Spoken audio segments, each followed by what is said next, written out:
Hello and welcome to the Euro What, episode 103 for the week of January 18th, 2021.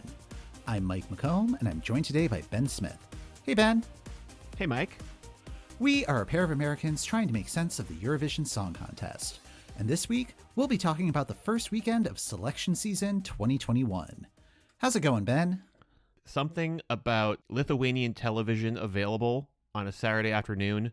Nature is healing, Mike. Yes. Something just felt right that I'm listening to people talking a language I do not know. Other than the language of reality TV. Yeah, it was a fairly snowy weekend in Chicago, but like pretty snow. So like having Norway and Lithuania on TV and looking out the window from time to time, it's like, oh, this is really nice.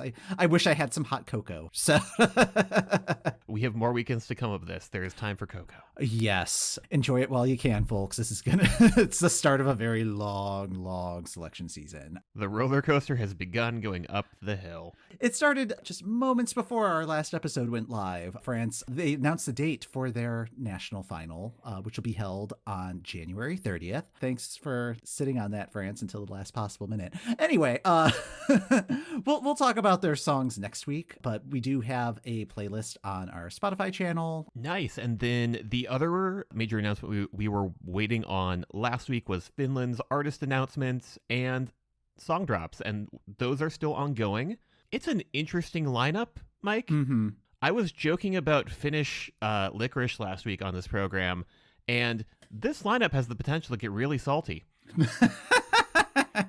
I have been sitting on that for a week, and I'm so glad. Oh, yeah. Anyways, I think the one thing that everybody was surprised about is that on the list of contestants was Axel from last year, because there had been a report where he was asked last year in an interview if he had submitted a song, and he said no.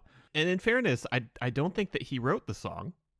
So he may have just interpreted that very literally. I mean, I know that I would have, but would have been very specific that no, I had not submitted a song. The interview that I read, he said that he was kind of caught off guard by the question, and the response was supposed to be no comment, but he just kind of panicked and said something that was a little misleading, and he apologized for misleading folks, which I thought was kind of funny. And it was just kind of an example of getting selected so late that he didn't get to go through any sort of media training on this sort of thing. I'm just all of this is just exactly what I would have expected from Axel, and also just big mood.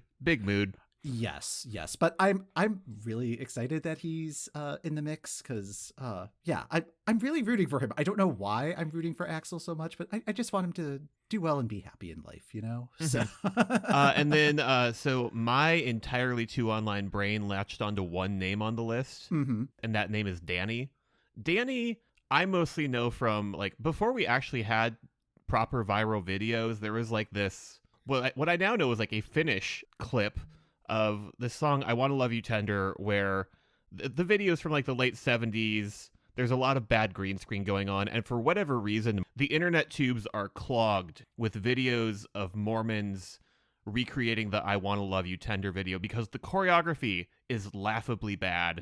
It's just, it's great for a lot of reasons. It's Danny and another singer, Army. In more recent, why is this person notable news? Danny is also Erica Vickman's ex. Oh. Recent ex. Huh. This is very rude to this man, but I had assumed he had died.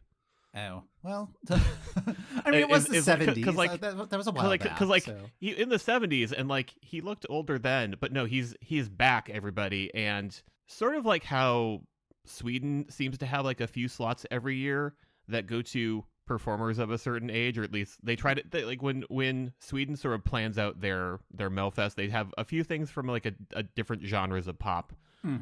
Danny seems to be kind of that slot for the Finns this year, because I've listened to the song and I need to look at the lyrics because they are in Finnish, and I suspect, unlike looking up the lyrics of Erica Vickman's last year, it will be less salacious, although who knows? Yeah. Who knows? It could just be an epic diss track. When I saw that there was a lyric video, I expected it to be in black and white and wistful, and I was correct. Also, kind of related to Erica Vickman, she was on a recent season of The Masked Singer in Finland. And also on her season was the artist Pandora, who is also competing this year. So, like, everything is orbiting around Erica Vickman at this year's UMK. Pandora, we've mentioned her before. Well, she's done Melfest a couple of times, but the last time that she came up on the show was when we were talking about Scooch in the Flags episode. And she had accused Scooch of plagiarism, which I just think is hilarious. UMK 2021 is like the grand unifying theory of the Euro. What it's it's looking like. So. Yes. Well, yeah, because in addition, we have Laura, who represented Estonia in 2005 and 2017 as part of the duet for Verona. Yeah, so much intertwined drama, and it seems like it's just going to be a perfectly pleasant show. I expect all these people to be consummate professionals on that stage. Oh, yeah. But also, it's just very funny that like there's weird interpersonal connections between a lot of them. Yeah, so that's been a delightful surprise. A slightly less delightful surprise, Israel has had to change up their selection process again. Israel is currently dealing with a major spike of COVID issues, so they decided to completely scrap doing a live show as their national final. They're getting rid of the jury. It'll just be 100% televote in selecting Eden's song.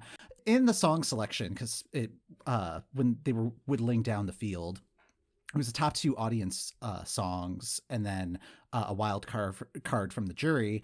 And apparently what the jury selected was the third place televote getter. So going to 100% televote really does make a lot of sense here.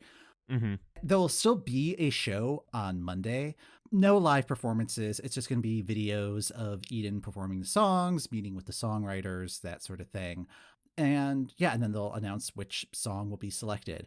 Eventually, we should see a live performance or something. I think what's going to work in Israel's favor is we all know that Eden has the chops. Like, she is a known quantity, so... We have seen her perform live. We do not need to be concerned about her performing live. Right. It's disappointing that they had, like, a really interesting grand vision for how they wanted to do this selection, and it just seems like every step of the way, it's just been a setback, followed by another setback, followed by another setback. So hopefully she likes the song that Israel chooses. Yeah, we'll find out and talk about it on our next episode. Another selection that I did not realize was having behind the scenes drama, but on the other hand, it does make sense. Yeah.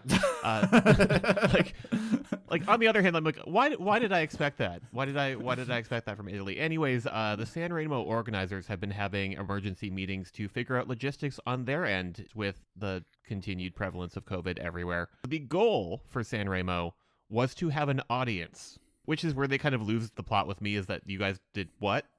When you've seen all of the other nations just hosting it in a TV studio or in an empty venue. Italy was like, nope, we're going to have an audience, even if we have to make a bubble for them where they live on a cruise ship. I am not a cruise person, and I don't think I could make that adjustment just to see Sanremo. A 3-week holiday in Italy does not sound like a terrible thing right now. Yeah, even though you are locked on a boat for 2 of those 3 weeks.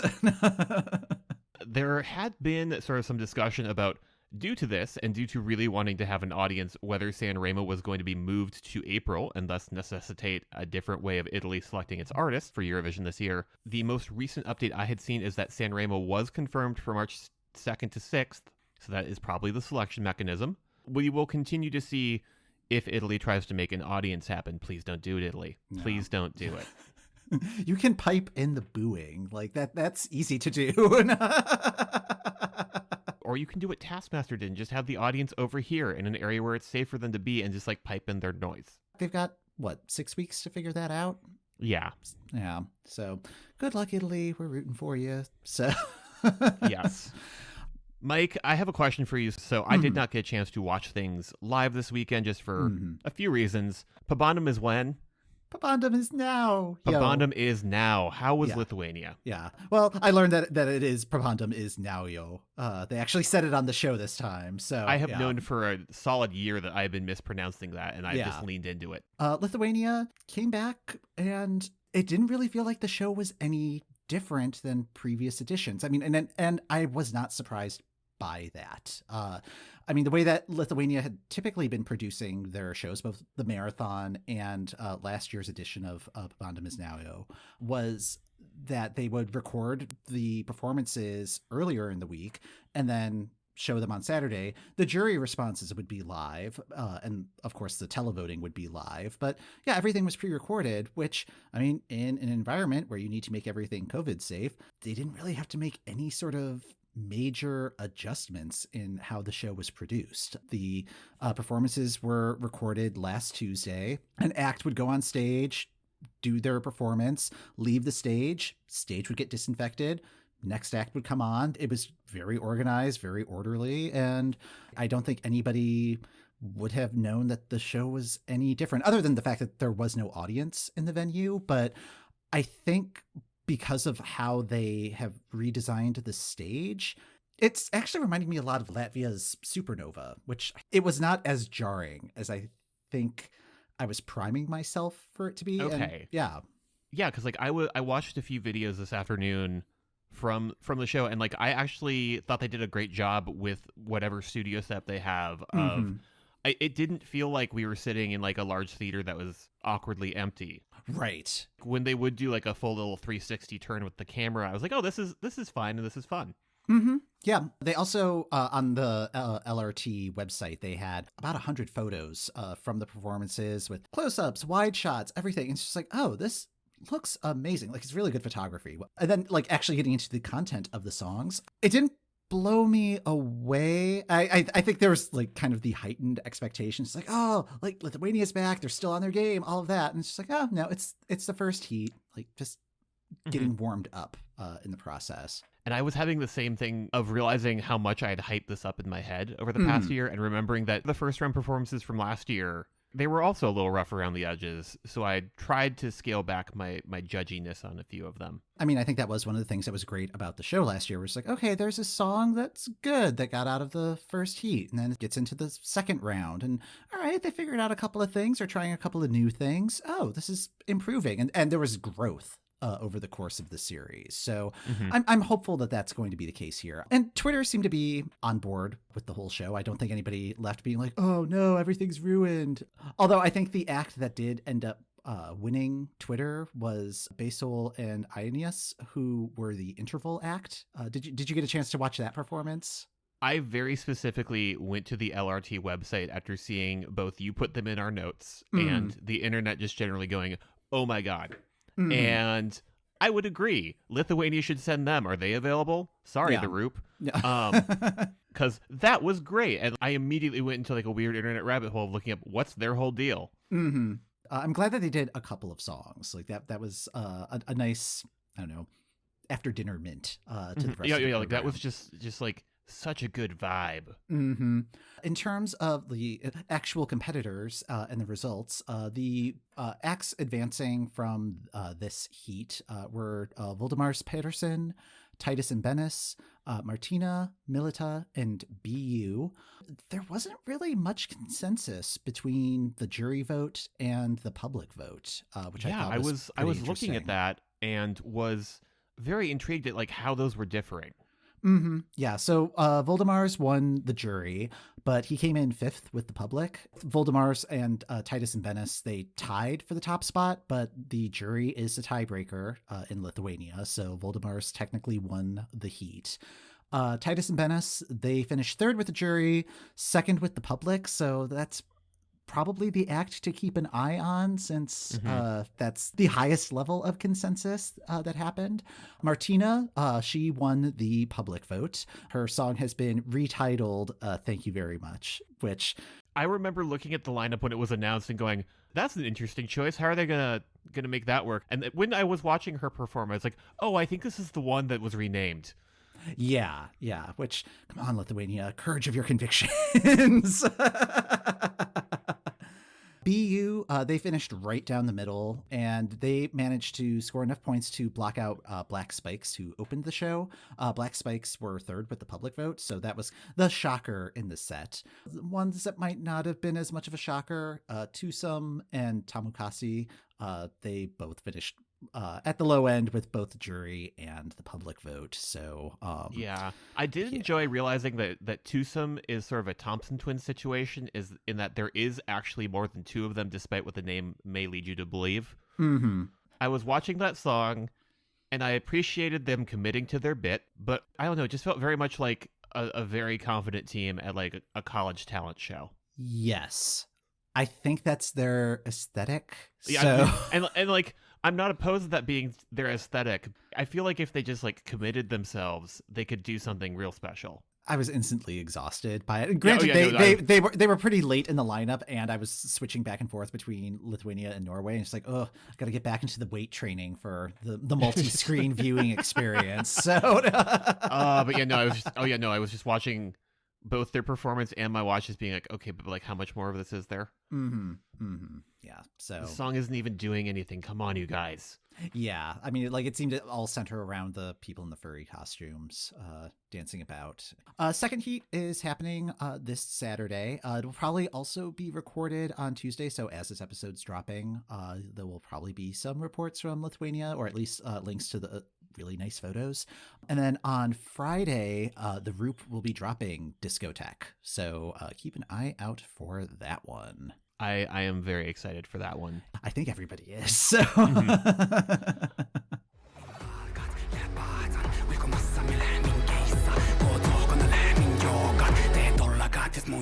In your voice, I feel it coming back to me, like a shadow whisper in the night, like a monument to all the time we spent, a minor symphony. One last time. Norway, I watched in full, and I am not sure I am fully on board with the rest of the internet yet. I'm excited about the prospect of more Kano music. And like looked at their performance there, I'm like, okay, this needs a little bit more workshopping. On the other hand, I feel like they workshop Spirit in the Sky between, and it changed performance-wise. But Kano this week had been releasing little documentary clips about just like of them from the beginning and how this song grew. And one thing I really liked seeing was Fred's connection to his Sami heritage. And how that was important, and seeing them perform the song acoustically for like Sami school children, it helped me understand their whole thing. And like, having now heard Monument, I'm like, oh yeah, this does feel like a refinement of a lot of what they've been working with.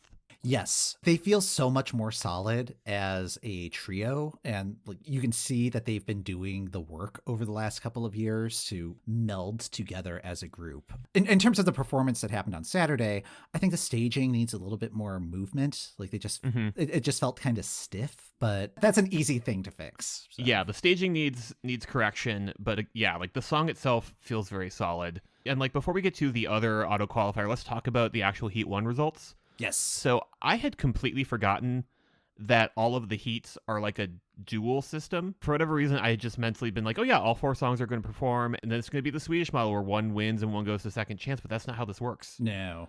There are 2 duels, and they are randomly assigned on the day of the match. So in Heat 1, we had Stina Talling and Beatty Bell. I kind of liked Beatty Bell's performance more.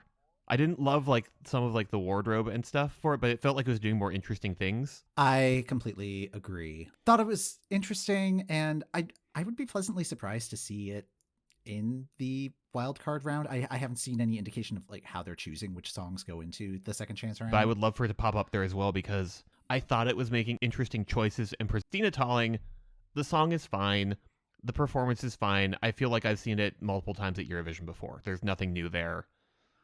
Yeah, I didn't care for the performance at all. Like Norway's taking advantage of the fact that like a backing track can have backing vocals in it, and I thought it was doing a lot of the heavy lifting, more lifting than the dancers were doing.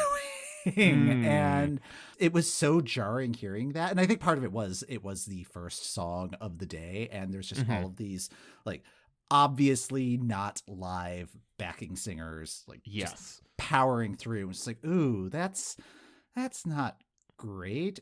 Are we getting 24 songs that are like that? Because that's especially because like last week I had said I liked the Beatty Bell vocal, and I wanted to see if it held up live, and I felt like she pulled her weight live. Like the only note Yes. I really had was, somebody please clean the mirrors. If you're using mirrors in your staging, please. Mm-hmm. Mm-hmm. All I can ever see now, because we have high HD TV, is the fingerprints. But anyways, the public spoke and they picked Stina Talling. In the other selection, we had Jorn and we had Blazamafian. And honestly, I'd forgotten these were duels. I'd forgotten that they were randomly assigned duels. Mm-hmm. I had said that I wanted a lot of pyro and stuff during Jorn's thing, and we did get a lot of pyro during it. But like the overall feeling I had from that one was, this feels like somebody whose genre is not metal doing Metal Week on Star Wars. Oh, interesting. Felt very karaoke to me. I did not buy Jorn as like a metal singer.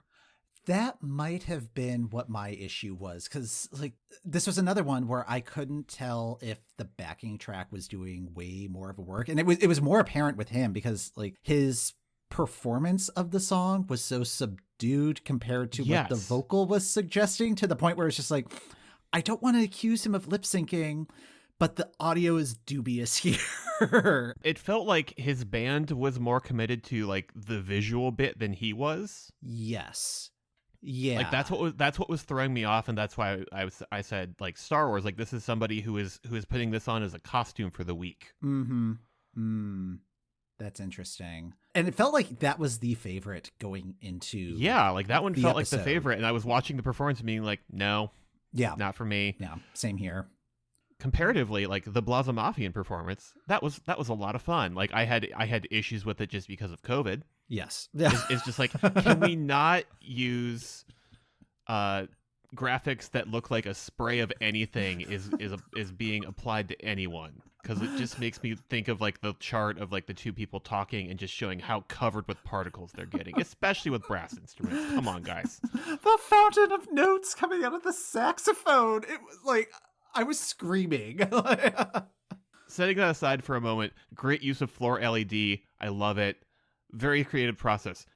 Who sat in a meeting and was just like, so what we're going to do is we're going to have it look like the one person is just getting blasted by music notes. Just absolutely coded. Yeah. And went, this is fine. Great. We'll see you on Saturday. Oh, yeah. I mean, it was a visually interesting performance. And like, and I also like that it took advantage of a lot of creative camera work. Hazel, like, I thought she was actually in a completely separate location and was delighted that they were doing a lot of stagecraft to change up where she was. And then like she did eventually go to the main stage. Like if it were two completely separate performances, I think it still would have worked. In the battle of Blazamafian versus Jorn, Blazamafian was successful. And then going to the gold duel, I was very happy to see that Blazamafian triumphed over Stina Talling, who again, the song is fine. I think it's a correct result. I'm interested to see how Let Loose is going to work in a field of 12. Like if it's still going to have as much of a punch, or like I could see it opening up the grand final and then the other 11 songs are going to do and then just sort of like quietly fading into like the lower middle of the scoreboard ultimately. Right. I would also be curious to see like how this would work at Eurovision, just because it is mostly instrumental, and which would mean that they would be miming most of the time. Although if it's a video format, this year's contest is going to get real weird real fast. Anyways, so the other performer that we had as an auto qualifier, Tix. I'm still not sure what I made of that performance, because I couldn't figure out if it's meant to be a joke or not. Like it's weird. Like it's not like he's committing to the bit, but I can't tell if the bit is supposed to be funny or if it's supposed to be serious. Yeah, so his performance started and I tweeted, I am instantly exhausted, and I meant that. And then switched over to Lithuania, and that's when Tusum came on, and then I immediately tweeted, I am instantly exhausted. That was a real rough 5 minutes there. But I can understand that. But just watching the Tix performance, I'm like, okay, but like, is Tix like the actual performer? Is this the character that like a comedian is doing? I don't want to say he's legit in the business, but no, he wrote Ava Max's Sweet But Psycho. Yes. Yeah, that's like, I was doing Googling because I'm like, what's his whole deal? Because like I knew that he had multiple Norwegian Spotify hits, but like I kind of get this now. Yeah, he's an internet personality, and I think we're just entering that stage in the internet life cycle where, okay, these kind of personalities are going to be going to Eurovision are going to be shows. participating in national finals. Yeah. So I think it's a legitimate entry. I think the performance was just not for me. I liked the song, or at least I liked listening to it when I was previewing it on Spotify. But I need to, that may just be what I need to do, is listen to it on Spotify, because my first exposure to this song was with that full visual, and I was just like, this is a lot. Yeah, But he said that like if he wins, it's going to get translated to English. So who knows what we're going to end up with if that's the case. So like I don't want to engage with this. Yes, I would like to continue thinking about how I feel about all of this. Yeah. Please check back with me during the final. Mm-hmm. Maybe his team will review the taste and be like, you know what, this was a skosh too much. But overall, I thought the show they made some really interesting changes from last year. The stage feels much more three-dimensional. I think, and part of that is probably because they don't have an audience. So. Yeah, it feels like they are getting more creative with their stagecraft because they don't have an audience, and I'm here for it. Yeah. Although I'm really bummed that they got rid of the emoji confetti cannon. It's now replaced with these like bubble water molecule. I don't even know what they are. It's just blue and purple dots flying at the screen, and I don't know what the colors mean, and it makes me sad because I really like the emoji of dismay. So we now have the Heat 2 songs that have dropped this Monday. So amongst the entries on offer this week, we have Rayleigh with Hero. Rayleigh, of course, last year, that was another entry where I'm like, is this meant to be a joke? And it was not. But Hero feels very 80s, like very mid 80s. I think it's a much stronger entry for Rayleigh than last year. Because Wild felt ridiculous. Wild was ridiculous. It felt like a parody of Eurovision entries. This feels much more in line with pop music right now, which is going through its whole 80s revival thing. Right. In a similar vein, so Daniel Owen's Psycho feels very much like what The Weeknd is doing on his most recent album, which is, again, very 80s inspired. Those two are the ones I am really interested to see what those look like live.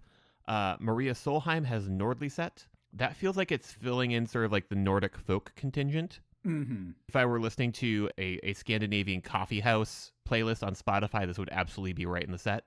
Yes. It's some real chill vibes. In this set of four, feels a little off because, again, you've got like this very heavy 80s influence from Rayleigh and Daniel Owen. Right. And then you have Ketil Stokken with this almost like weirdly like, it feels just 50s-ish, 60s-ish kind of blast from the past. My reaction was, why isn't this in Denmark's selection? It feels like something that Denmark would send. Oh, yeah. It felt just real weird in the context of the other three. Yes. Apologies to that song. I did not like this song on first listen. Has not improved for me on a couple subsequent listens. And then I was like, what's this guy's whole deal? And like, this is the person who sang Brandenburger Tor in 1990. I'm like, what happened? He also represented Norway in 1986. I did not expect it to be like a known quantity having submitted this song. Yeah. I think whichever of the other three it's against, it's going to get stomped. That'll be Saturday, maybe the last quiet Saturday for a while, just the two shows. So, and then things will be picking up as selection season goes on. That's going to do it for this episode of the Euro What. Thank you for listening. The Euro What podcast is hosted by Mike McComb, that's me, and Ben Smith. That's me. You can subscribe to the Euro What on the podcast app of your choice. We're also on Spotify, Amazon Podcasts, just about anywhere, so like, subscribe, and tell your friends. Show notes are in the description of this episode and on our website at eurowhat.com. There you can find playlists for the national selections, a calendar with links to national final broadcasts, and past episodes of the show. If you'd like to contact us, we're at EuroWhat on Twitter, or you can email eurowhatpodcast@gmail.com. We'll be back next week to try to make sense of what's new in Eurovision.